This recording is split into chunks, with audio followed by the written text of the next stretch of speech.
दुख जितना गहरा होता है, ईश्वर उतना ही करीब होता है। कभी उसको नजरअंदाज ना करो जो तुम्हारी बहुत परवाह करता हो, वरना किसी दिन तुम्हें एहसास होगा कि पत्थर जमा करते हुए तुमने हीरा गवा दिया। जितना आप जिंदगी में व्यस्त रहोगे उतना ही देखना मस्त रहोगे। बात कड़वी है मगर सत्य है। जरूरत पड़ने पर लोग बिना रिश्ते के रिश्ते बना लेते हैं और जरूरत खत्म होने के बाद बने हुए रिश्तों से भी मुंह मोड़ लेते हैं। जिंदगी में मित्र और चित्र अगर दिल से बनाओगे तो उनके रंग जरूर निखर के आएंगे। जो समझ ना सके उसके साथ समझौता ना करो, इससे अच्छा अकेले रहो। कम से कम सुकून इस बात का रहेगा कि कोई है ही नहीं तो समझेगा कौन। आजकल लोग दिल से दी हुई इज्जत से खुश नहीं होते, दिखावे की चापलूसी करने वालों से गर्व महसूस करते हैं। विश्वास करें परंतु माँ और ईश्वर के सिवा किसी पर नहीं। लुट जाने के बाद चाहे कसूर किसी का भी हो, रूठ जाने के बाद कसूर चाहे किसी का भी हो, बात वही शुरू करता है जो बेहद प्रेम करता है। भले ही जिंदगी में अकेले रह लेना, लेकिन जबरदस्ती किसी से रिश्ता निभाने की जिद मत करना। अगर आसमान वाले के साथ आपका रिश्ता अच्छा है तो जमीन वाले आपका कुछ नहीं बिगाड़ सकते। सांपों के दांत में, बिच्छू के डंक में और इंसान के मन में कितना जहर भरा है कोई नहीं बता सकता। इनसे हमेशा सावधान रहें। सत्य को सिद्ध करने के लिए किसी भी जिद करने की जरूरत नहीं, क्योंकि सत्य खुद सही समय पर स्वयं सिद्ध हो जाता है। जिंदगी में दो चीजों का कभी घमंड मत करना, पैसा और सूरत। गरीबी आते देर नहीं लगती और चेहरा किसी हादसे में बदलते जरा भी वक्त नहीं लगता। प्रेम से भरी हुई आंखें और श्रद्धा से झुका हुआ सर, सहयोग करते हुए हाथ, सन्मार्ग पर चलते हुए पैर और सत्य से जुड़ी हुई जीभ ईश्वर की पसंदीदा चीजें हैं। अगर आप सही हो तो गुस्सा होने की आपको जरूरत ही नहीं है, पर अगर आप गलत हो तो आपको गुस्सा होने का हक ही नहीं है। धोखे में जीने से अच्छा है अकेले जियो, सुकून से जियो। अपने आप पर भरोसा रखो, तुम्हारा किस्सा एक दिन जरूर कहानी बनेगा। मजाक और पैसा सोच समझकर उड़ाना चाहिए। संघर्ष ही जीवन है, इससे डरना नहीं, लड़ना सीखो। एक बार नींद टूटेगी तो चलेगा, लेकिन कभी अपने सपने मत टूटने देना। आप कितने भी बड़े बन जाएंगे, यदि आपके अंदर इंसानियत नहीं है तो सब बेकार है। जो करना है खुद करना। वक्त के भरोसे बैठने से भी धोखा मिल सकता है।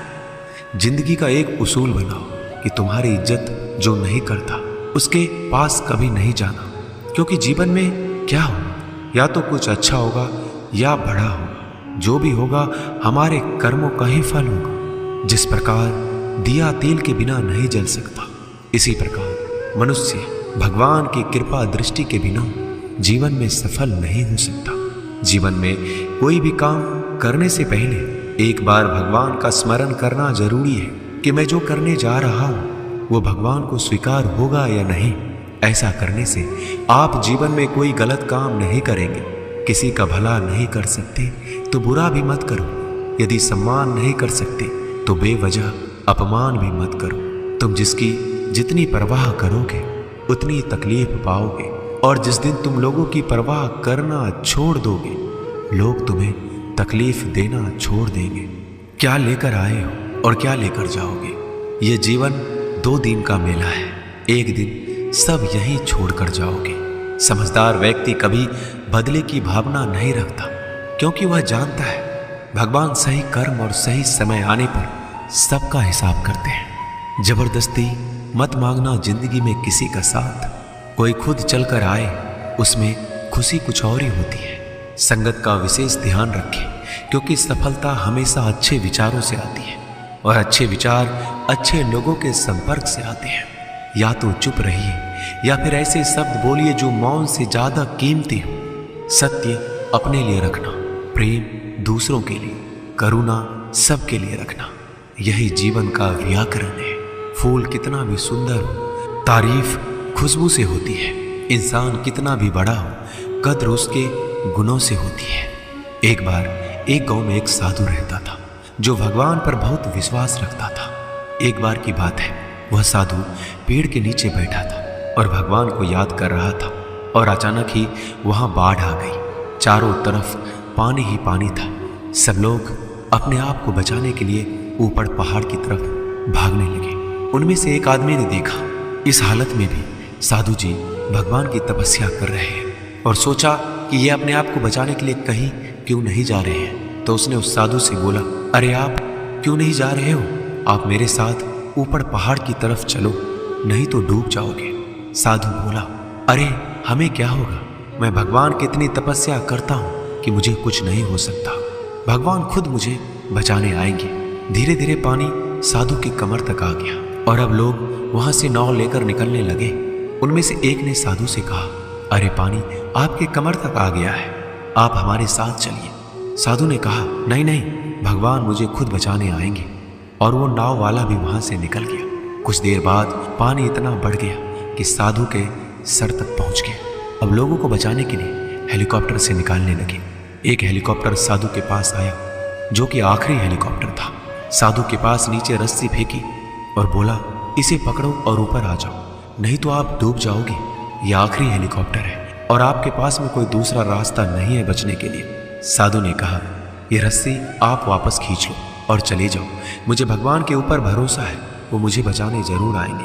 पानी काफी ऊपर आ गया और पैर भी डूब गया और साधु की भी डूबने से मौत हो गई। मरने के बाद साधु भगवान के पास गया और बोला कि हे भगवान, मैंने आपकी पूरी जिंदगी तपस्या की, पूरा जीवन आपकी आराधना करने में लगा दिया, फिर भी इतने भरोसे के साथ इंतजार किया कि आप मुझे बचाने आओगे, लेकिन वहां मेरी डूबकर मौत हो गई और आप नहीं आए। ऐसा क्यों? भगवान बोले, मूर्ख इंसान, एक बार नहीं 3 बार आया था मैं। तीनों बार मैं ही तो था। पहला पैदल, दूसरा नाव के द्वारा और तीसरा हेलीकॉप्टर के द्वारा, लेकिन तुमने मेरा एक भी अवसर पहचान नहीं पाया। पता नहीं किसका इंतजार कर रहे थे। इसी तरह से जिंदगी में हमें ऊपर वाला बहुत से मौके देता है, लेकिन हम सब मौके को ठुकरा कर पता नहीं किस चीज का इंतजार कर रहे होते हैं कि वो होगा तभी मैं करूँगा। इस बात पर अड़े रहने से एक वक्त के बाद वो मौका हाथ से निकल जाता है और हम कुछ भी नहीं कर पाते। तो हमें किसी भी अच्छे समय का इंतजार नहीं करना चाहिए। जो भी करना है आज और अभी से करना शुरू कर देना चाहिए। दोस्तों, इस वीडियो में